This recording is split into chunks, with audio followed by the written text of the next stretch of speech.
This is Chicago's very own WGN News at 9. Once in a while, a love story comes to light that is truly remarkable.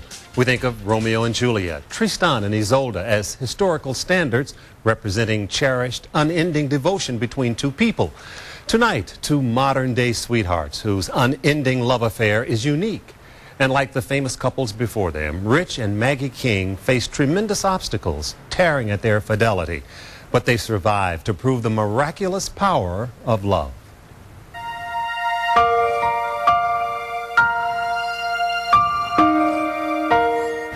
It's just such a virulent cancer that just raced through her body. But she never admitted she was dying. She never once told me goodbye. We never said goodbye. WGN TV sportscaster Rich King is talking about Maggie, his wife of 32 years. Maggie died in 2002 of ovarian cancer. She was 53 years old. Those are the cold statistics of her life, but the real fascinating story is the tale of Rich and Maggie together since childhood, the second grade. A linkage that began on the playground at St. Procopius School, where a little girl wearing hearing aids caught the attention of a boy playing dodgeball. She had two big hearing aids covered by her hair, but you could see two wires in the front of her dress. She had a silver, it was like a cigarette lighter battery case in the front of her dress, and she had to run around with that thing. It was very, very painful because kids made fun of her. In his intensely honest book entitled My Maggie, Rich talks about their youth together, their teenage years, and their time together as husband and wife. Glorious years filled with laughter and unexpected wretched moments. She had melanoma, she had breast cancer, and she had ovarian cancer. And I thought, this is a great story. But when I wrote it, it was 2 years after her death, and I was still so much in love with her that I found myself telling my own story of how much I loved her.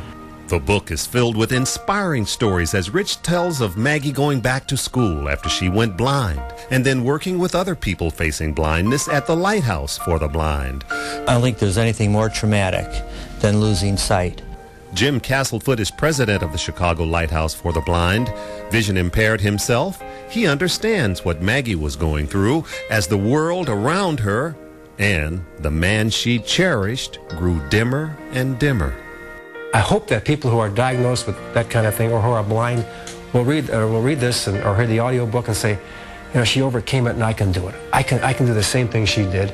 And she got through it, had a wonderful life after that. The number one reason that she was able to adjust to her loss of sight and become successful was because Rich loved her. Rich modestly refrains from admitting that his deep love for Maggie was the real cane she depended on during those difficult years. But once you read the book, you will know his eyes gladly became hers. I didn't do anything. She did it all. She overcame all this stuff. She's the one who had to fight through the streets with a cane. She did it all by herself. And that's why the book is, you know, not about me. It's about her. And the cover's perfect because it says, My Maggie and nothing else. Rich and Maggie's love was one that you could safely call eternal. Their souls were not only connected, they were intertwined in an everlasting commitment to each other. An enduring bond so strong that sometimes, even 5 years later, the pain of her death still slips out. She told me Richie a lot. She says, Richie, isn't life great? That's the way she was. She enjoyed life, and that's so precious. You still miss her? Oh, every day, every minute, every minute of the day I miss her. I think about her. I wake up in the morning, I think about her. I go to bed at night, I think about her. She's on my mind all the time.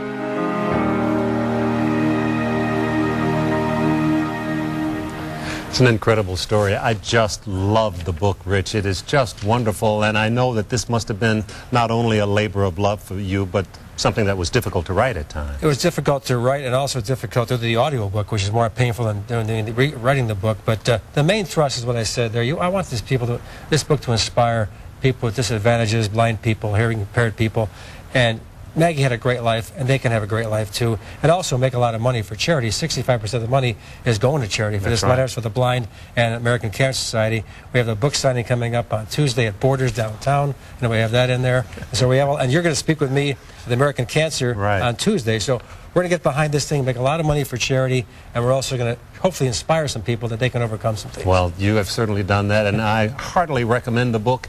It is fast reading. You won't be able to put it down. And Rich has a book signing at Borders on Michigan Avenue at 2 o'clock, and that is on Saturday. Yeah. So if you have a chance, please come out and pick up that book. It goes for a great cause, and you will thoroughly enjoy reading My Maggie. Bob, thank you very much. Thank you, everybody at WGN here for supporting this thing. It's been great. Oh, it's a wonderful book. I thoroughly enjoyed it. Go back to you, Steve and Allison. Actually, Rich, we thank you because for sharing this story that we've all wanted to know, the details about this great love affair. And we didn't know till we read the book. It's a powerful story, it's inspirational, and we're indebted to Rich for sharing it with us. And you really can't put it down. Did you have a tear in your eye just then? I sure did.